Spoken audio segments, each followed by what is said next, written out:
اضافیہ اور حقیقیہ، بدعت کے اضافی اور حقیقی ہونے کے اعتبار سے اس کی تقسیم بہت بہت بہت اہم ہے میرے نزدیک۔ اس کے نہ سمجھنے کی وجہ سے بعض لوگ بدعت کو بدعت نہیں سمجھتے۔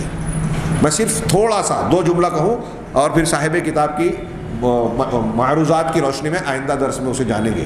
کچھ بدعات ایسی ہوتی ہیں کہ دین میں اختیار کی گئی جبکہ وہ اصل میں کہیں تھی ہی نہیں، قرآن حدیث اور شریعت میں صحابہ اور سلف کے ہاں پائی ہی نہیں جاتی، وہ نئی طور پر ایجاد کر لی گئی ہے۔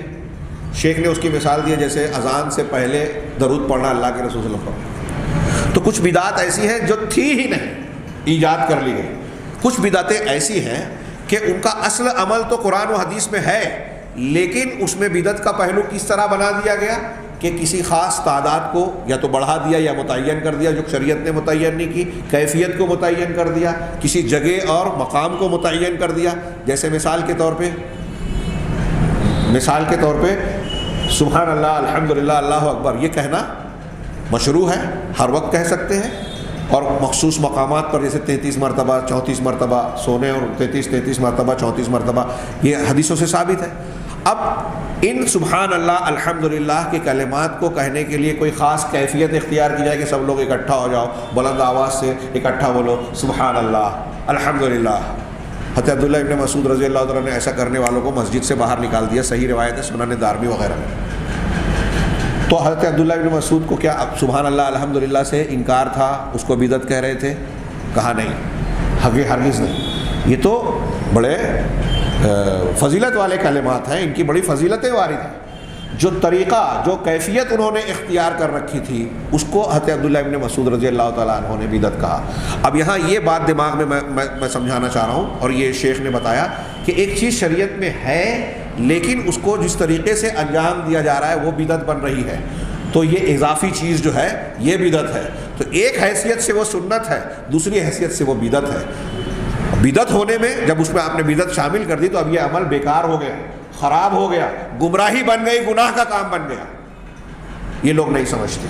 شب برات میں نماز پڑھتے ہیں، اب آپ جب بولیں کہ 15 شعبان والی رات شیعوں کی بنائی ہوئی ہے، اس کی فضیلت جھوٹی حدیثیں اور ضعیف روایتوں کی بنیاد پر کھڑی ہے، ثابت نہیں ہے، اس میں جو عبادتیں کی جاتی ہے وہ بدعت ہے، تو ہمارے صاحبان جو اس بدعت کے مرتکب اور ملوث ہیں وہ کیا کہتے ہیں؟ ارے نماز ہی تو پڑھتے ہیں نا، نماز پڑھنا گناہ ہے کیا؟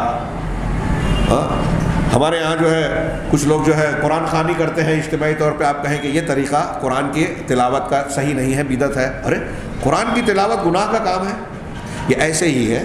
بات کو ختم کرنے سے پہلے اس واقعے پر دو جملے کے کہ سعید ابن مسیب رحمہ اللہ نے دیکھا کہ ایک شخص جو ہے وہ فجر کی اذان کے بعد مسجد میں آیا اور سنت پہ سنت پڑھے جا رہا ہے، نفل پہ نفل پڑھے جا رہا ہے، سلام پھیرا پھر کھڑا ہوا، ابھی جماعت کھڑی نہیں ہے، وہ رک ہی نہیں رہا ہے۔ کئی مرتبہ کے بعد جب اس نے سلام پھیرا تو حضرت سعید بن مسیب نے اس کو روکا ٹوکا، پوچھا کہ کون سی نماز پڑھ رہا؟ کہا نوافل پڑھ رہا ہوں۔ کہا فجر کے وقت 2 ہی رکعت سنت رسول اللہ صلی اللہ علیہ وسلم سے ثابت ہے، یہ تم مت کرو، یہ غلط ہے۔ تو اس نے نیچے سے اوپر دیکھ کر کہا کہ آپ سعید بن مسیب ہے؟ کہا ہاں۔ کہا اتنے بڑے امام، اتنے بڑے عالم، اور آپ یہ کہہ رہے ہیں کہ کیا اللہ تعالیٰ مجھ کو نماز پڑھنے پہ سزا دے گا، گناہ کر دے گا؟ کیا نماز پڑھنا غلط ہے؟ دیکھیے یہی اشکال ہوتا ہے ایک عام آدمی کے اندر کہ میں تو نماز پڑھ رہا ہوں نا، میں تو قرآن پڑھ رہا ہوں نا، ہاں تسبیحات پڑھ رہا ہوں، اس میں کیسے گناہ کا پہلو آ گیا؟ تو سعید ابن مسیب رحمہ اللہ نے کہا کہ تیری نماز پر اللہ تجھے عذاب نہیں دے گا، تیری استعداد اور طریقے پر عذاب دے گا جو تو نے رسول کے خلاف اختیار کر رکھا ہے، رسول کی مخالفت کرنے پر تجھے عذاب دے گا۔ ٹھیک یہی بات امام مالک نے اس شخص کہی تھی جو مسجد نبوی سے ممبر اور روضے کے درمیان جو ہے احرام باندھ کر تلبیہ پکارنے لگا، تو امام مالک نے کہا کہ سنت یہ ہے کہ ذوالحلیفہ سے، جس کو آج کل ابیار علی کہا جاتا ہے، ذوالحلیفہ سے آپ احرام باندھیے، وہاں سے سنت ہے۔ تو اس نے کہا کہ میں ایک اچھے کام میں اگر پہل یہاں سے کر رہا ہوں تو کیا خرابی ہے؟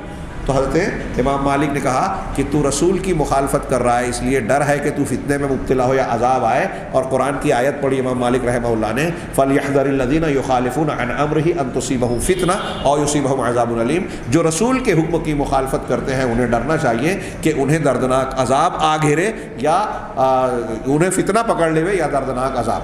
فتنہ شرک کو بھی کہتے ہیں، فتنہ دنیا کے عذاب کو بھی کہتے ہیں، اور عذاب علیم دردناک عذاب جو ہے وہ آخرت کا عذاب ہے۔